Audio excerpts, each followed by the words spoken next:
my senses,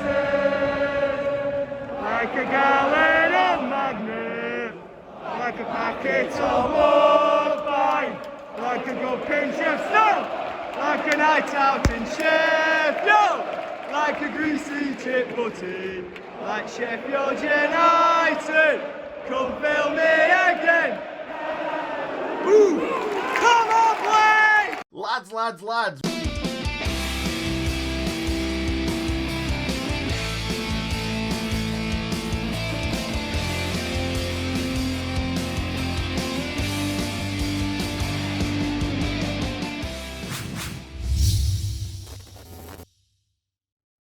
So we've reached the end of a long, winding, sometimes depressing road, Blades fans, and we are taking our final bow in the Premier League today with a home match against Burnley before we go and spend what is hopefully a very short one season in the Championship before we return to the Prem. All the talk leading up to the match was really on a couple different things. First of all, the managerial search, still ongoing. Does not look like it's going to be Paul Heckingbottom getting the job, although I do hope he's allowed to go back to his post managing the under-23s, as I thought he did a very nice job there. Talk still centers around Slavisa Jokanovic and what talks we're having with him and his representatives, but no official announcement before the match. I do find it interesting that odds makers still have Chris Wilder as a 16-1 shot that you can bet on. Not very often that somebody returns immediately to their former club, so I would not put any good money on that. Prior to the match, we had some awards, season-ending awards announced as well. David McGoldrick announced as the Players' Player of the Year. Aaron Ramsdale picking up the Young Player of the Year, and as well as the Player of the Year award. And cast your minds back to the first third of this season and tell yourself that Aaron Ramsdale will be getting Player of the Year awards. You would have just not believed that for a second. So good for them to pick up those awards and hopefully boost the confidence for them going into next season. The big news, obviously the best news before this match, is obviously the return of the fans. And those of you who spent your hard-earned £40 to get in there and sing on the boys, we're jealous of you, but we're also very, very happy for you that you got to get back in and do that. So as the first half goes, pretty eventful from a Blades perspective, and a pretty successful one as well.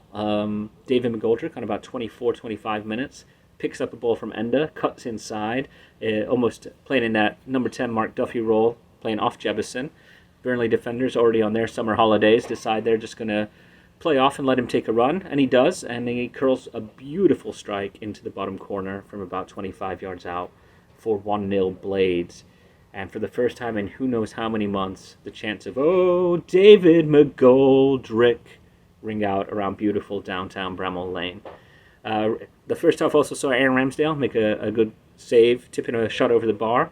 Also saw Aaron Ramsdale clatter into Chris Basham, knee to head. Hey, he had to do it, was going for the ball. And Bash returned to the pitch, looking his best Terry Butcher impression, bandaged in the black head wrap. And Chris Basham also hit the post in the first half, so we had a bit of everything. But going into the second half, it's Blades 1, Burnley 0, 45 minutes of Premier League football left.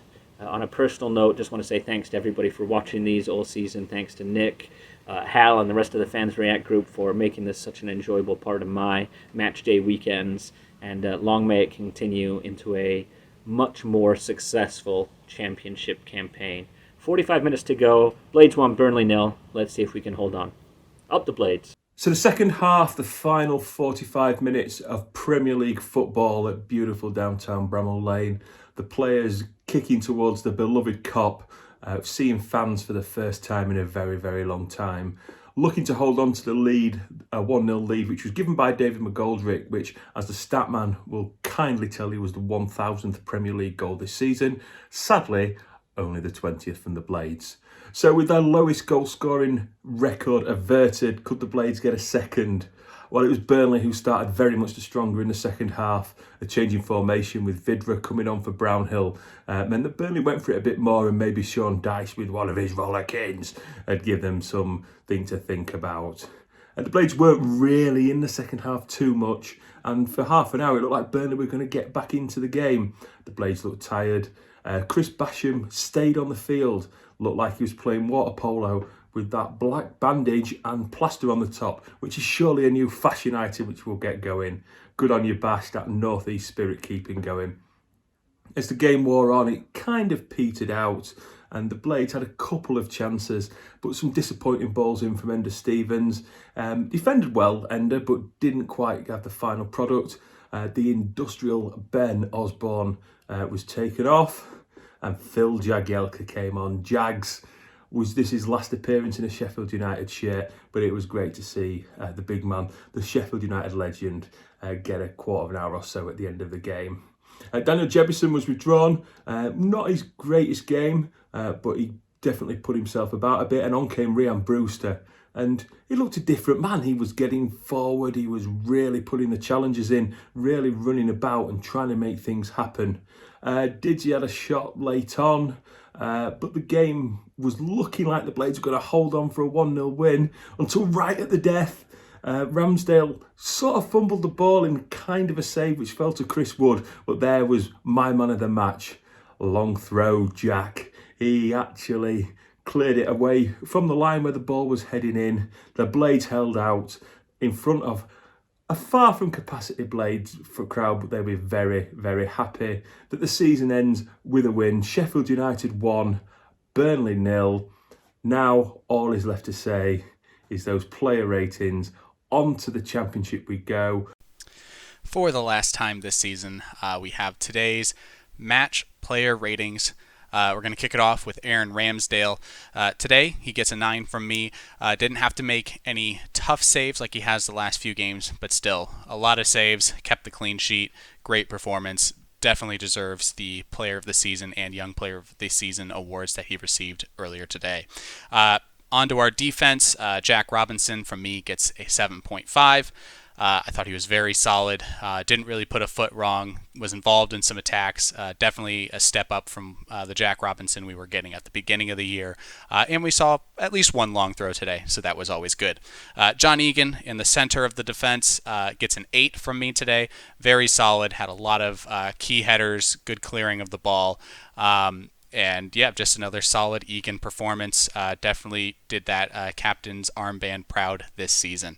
On the other side, we have Chris Basham today, an 8.5. I mean, you get a head injury, keep playing well, keep being involved in that overlapping role that he does. How can it not be an 8.5? Great performance from Chris Basham today. Just love the guy to death. Out to the wings, first Enda Stevens on the left wing. For me, he gets a 6, the lowest rating of the match today. Just not the Enda Stevens of old, but didn't really put in a bad performance today.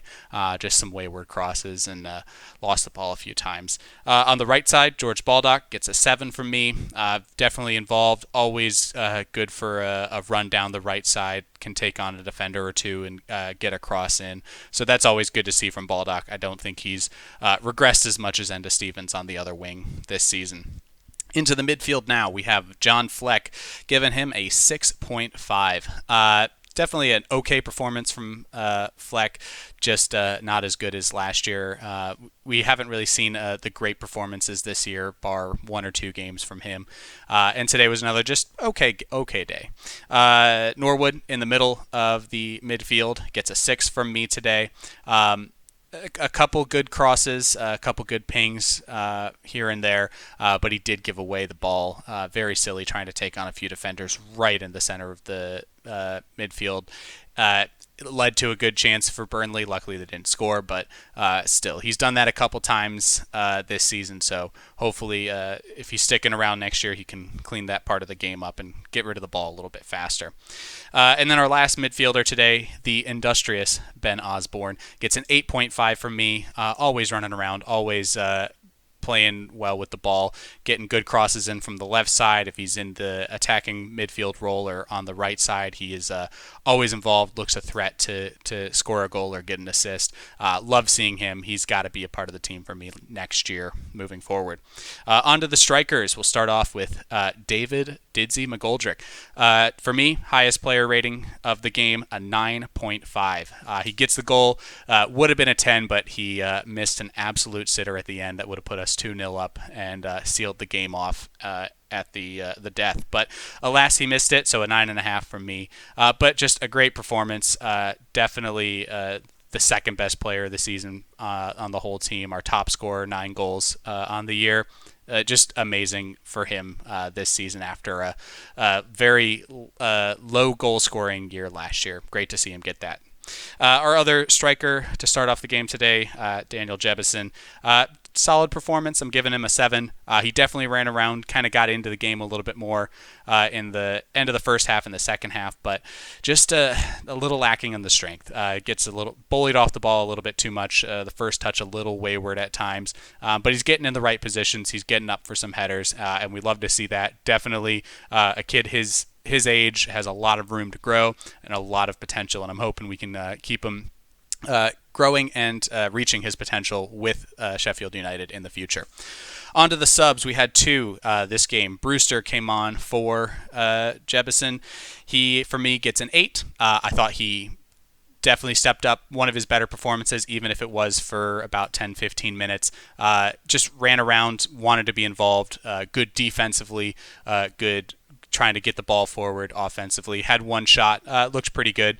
So I'm hoping that next year, back in the championship where he's a little bit more comfortable, we'll see him get some goals under his belt, and moving forward will be a great signing for us. And lastly, but certainly not least, our sub, Phil Jagielka, coming on for Ben Osborne at the end. Just great to see Jags back in the Blades uniform the past 2 seasons. He's had a great career. Whether this is the last time we'll see him or not, just good to see him out there actually being involved, doing some good defending. So a 7 from me for Jags. And finally, Heckingbottom, as the manager, I'm giving him an 8 today. Made the right subs, made the right choices in the lineup. We got the win to finish off the season. 3 wins in 11 games for him.